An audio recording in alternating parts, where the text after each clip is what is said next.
dari kelompok 8 komunikasi massa akan menjelaskan tentang etika komunikasi massa dan media literasi. Assalamualaikum warahmatullahi wabarakatuh. Perkenalkan, nama saya Ilham Aditya Kurniawan dari kelompok 8. Di sini saya akan menjelaskan tentang penjelasan tanggung jawab jurnalis. Baik, di sini saya akan menjelaskan tanggung jawab jurnalis berdampak positif karena membuat media lebih positif dan lebih teliti dan berhati-hati saat mengelola informasi. Seorang jurnalis harus menyajikan berita yang akurat dan bisa dipertanggungjawabkan baik kepada Tuhan diri sendiri maupun masyarakat. Misalnya seperti meliput kasus hukum atau kasus, jurnalis wajib memastikan data yang valid agar tidak mencemarkan nama baik seorang maupun yang dicemarkan. Kalau sampai berita tersebut melanggar etika atau menyesuaikan, maka jurnalis yang harus siap akan bertanggung jawab atas dampak yang dilakukan oleh orang tersebut. Mungkin sekian penjelasan singkat dari saya. Saya akhiri. Assalamualaikum warahmatullahi wabarakatuh. Saya, Vista Evelinda dari kelompok 8 akan menjelaskan tentang kebebasan pers. Kebebasan pers bukan berarti media bisa menyampaikan informasi seenaknya tanpa batas. Dalam konteks kehidupan masyarakat, kebebasan pers harus dibarengi dengan rasa tanggung jawab terhadap kebenaran informasi dan dampak yang ditimbulkan. Jacob Oetama menegaskan bahwa kebebasan pers yang bertanggung jawab justru memiliki peran penting dalam memberikan kontribusi konstruktif terhadap masyarakat. Ia percaya bahwa pers yang bebas bisa menjadi kekuatan untuk melawan kekeliruan dan penindasan, sehingga pada akhirnya yang menang adalah akal sehat dan nilai-nilai kemanusiaan. Selain itu, Robert Adahl dalam pemikiran yang dikutip oleh Oetama menyebutkan bahwa media yang bebas adalah bentuk ketersediaan sumber informasi yang alternatif dan independen. Artinya, masyarakat tidak hanya bergantung pada satu sumber informasi saja, melainkan memiliki banyak pilihan dan sumber yang berbeda dan tidak terikat oleh kekuasaan yang tertentu. Hal ini penting dalam membangun demokrasi karena memungkinkan masyarakat untuk berpikir kritis dan membuat keputusan berdasarkan informasi yang beragam dan objektif. Dengan kata lain, kebebasan pers adalah elemen penting dalam kehidupan berdemokrasi, namun tetap harus dijalankan dengan etika, tanggung jawab sosial, dan kesadaran akan fungsi utamanya sebagai penyampai kebenaran dan pembela kepentingan publik. Mungkin itu saja yang dapat saya sampaikan. Terima kasih. Bismillahirrahmanirrahim. Perkenalkan, nama saya Rahma Sari Devi. Saya dari kelompok 8 akan menjelaskan mengenai model komunikasi dan media literasi. Model komunikasi adalah representasi visual atau deskriptif dari proses komunikasi. Model ini menyederhanakan proses kompleks komunikasi menjadi komponen yang lebih mudah dipahami, masing-masing dengan fokus dan perspektif yang berbeda-beda. Yaitu yang pertama adalah beragam bentuk media literasi. Media literasi juga bisa disebut dengan kemampuan untuk mengakses, analisis, mengevaluasi, dan menceritakan pesan-pesan dalam berbagai bentuk media. Nah, adapun beragam bentuk media literasi adalah kritikal media literasi. Yang kedua, fokus pada kesadaran terhadap ideologi, kekuasaan, dan manipulasi dalam media. Yang ketiga, membantu audiens mengenal bias dan framing. Selanjutnya adalah digital literasi. Yang pertama, kemampuan menggunakan teknologi informasi secara bijak dan etis. Yang kedua, meliputi keamanan digital, verifikasi sumber, dan etika bermedia sosial. Yang keempat, informasi literasi. Yang kelima, mampu mencari, mengevaluasi, dan menggunakan informasi secara efektif. Yang keenam, sangat penting untuk memfilter hoak dan misinformasi. Yang kedelapan, news literasi.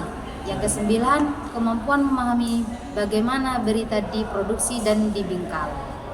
Yang terakhir, mendorong pemahaman terhadap berbagai opini, fakta, dan propaganda. Mungkin cukup sekian penyampaian. Perkenalkan, nama saya Fatahillah Pranata, kelas KPI 2 nomor NIM 0041. Kali ini saya akan membahas etika komunikasi massa. Yang pertama, etika komunikasi massa dalam undang-undang dan kode etik. Etika komunikasi dalam media massa diatur oleh berbagai undang-undang dan kode etik. Antara lain, yang pertama, Undang-Undang Pers, Undang-Undang Nomor 40 Tahun 1999 itu dibagi menjadi 3. Yang pertama, menjamin kemerdekaan pers sebagai hak asasi warga negara. Yang kedua, pers wajib menyampaikan informasi yang benar, akurat, dan berimbang. Yang ketiga, melarang menyebarkan berita yang bohong, fitnah, dan diskriminatif. Yang kedua, Undang-Undang Penyiaran dan Undang-Undang Nomor 32 Tahun 2002. Yang pertama, menyiarkan berita informasi yang mendidik, mencerdaskan, dan bermanfaat. Yang kedua, melarang konten yang mengandung kekerasan berlebihan, pornografi, atau ujaran kebencian. Yang ketiga, lembaga penyiaran wajib menjunjung tinggi dan nilai-nilai budaya bangsa. Yang ketiga, Undang-Undang ITE atau Undang-Undang Nomor 11 Tahun 2008, Undang-Undang Nomor 19 Tahun 2016 mengatur informasi dan transaksi elektronik, termasuk penyebaran konten negatif. Pasal 27 dan sampai 29 mengatur larangan penyebaran sara, pornografi, penyebaran baik, dan hoak di media digital. Kode etik jurnalistik KIJ dan Dewan Pers. Kode etik jurnalis di Indonesia diatur salah satunya dalam dokumen yang disahkan Dewan Pers pada tahun 2006. Intinya, kode etik adalah pedoman moral dan profesionalisme untuk wartawan. Berikut ini beberapa poin pentingnya. Yang pertama, wartawan harus bersikap independen, menghasilkan berita yang akurat, berimbang, dan tidak bertekad buruk. Penafsirannya, wartawan harus bekerja tanpa tekanan pihak manapun, menyampaikan fakta apa adanya, tidak memelintir berita untuk kepentingan tertentu atau kepentingan pribadinya. Yang kedua, wartawan menempuh cara-cara yang profesional dalam melaksanakan tugas jurnalis. Penafsirannya, wartawan wajib melakukan verifikasi wartawan dengan sumber yang jelas, menghindari plagiat dan verifikasi informasi. Yang ketiga, wartawan menghormati hak sumber untuk off the record, background, dan the background. Penafsirannya itu narasumber mengatakan off the record, informasi itu tidak boleh dipublikasinya atau dipublikan ke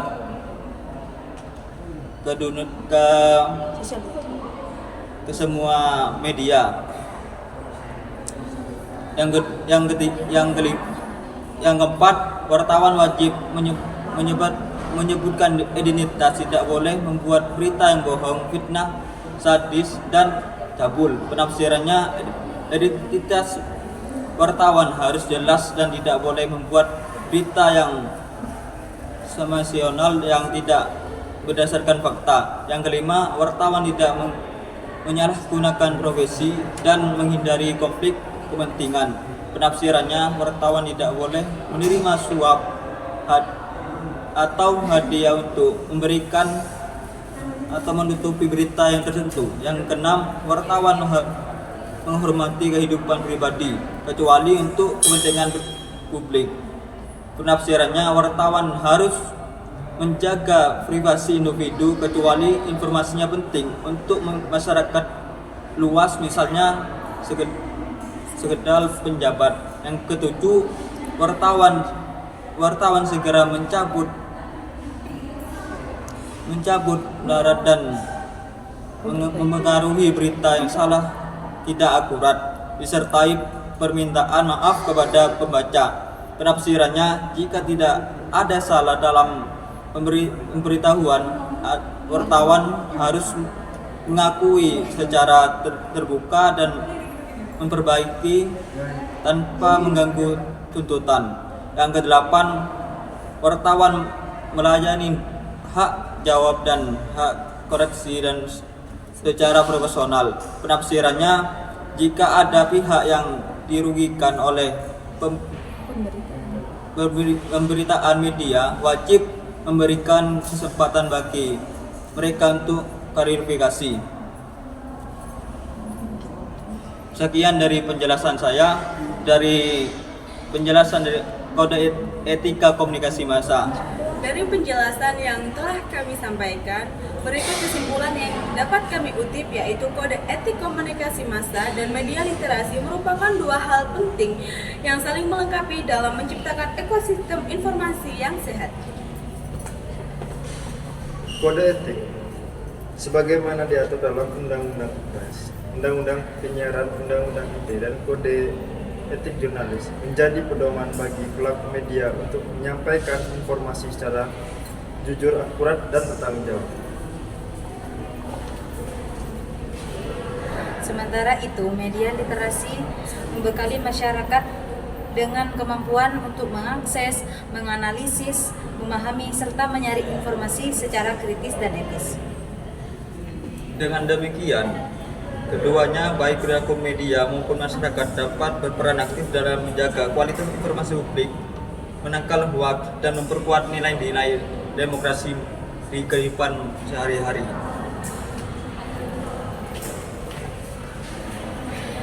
Demikian penjelasan yang dapat kami sampaikan. Kurang lebihnya mohon maaf yang sebesar-besarnya.